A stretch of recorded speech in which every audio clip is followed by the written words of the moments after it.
Schools వేసినటువంటి ఒక చిన్న వాటర్ పెట్టుకుంటారు మాట్లాడడానికి పాడడానికి కూడా.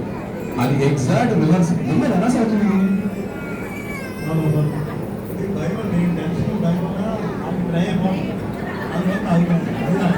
సార్? భయం ఎవరు పడాలి అనే విషయం మీద మనం చర్చిద్దాం తర్వాత.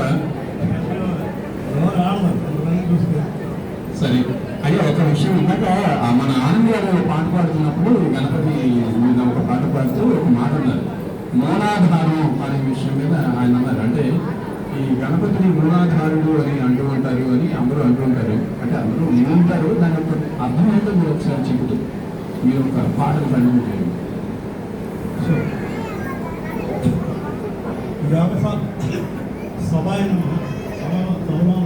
నమస్కారం. యోగశాస్త్రం ప్రకారం మనిషిలో షట్చక్రాలు ఉంటాయని చెప్తారు. షట్చక్రాలు మీద ఆధారపడి మన శరీరము, ఆరోగ్యము, శక్తి అన్ని నడుస్తాయని చెప్తారండి. అందులో మూలాధారంలో ఉన్న చక్రానికి అధిపతి గణపతి అండి. అందులో గమ అనే అక్షరం ఉంటుంది, అందులో ఒక ఏడుగు ఉంటుంది. ఆ అధిపతి గణపతి వాళ్ళు ఏమవుతుందంటే మనం ఏదైనా బలంగా లాగాలనుకోండి ముందు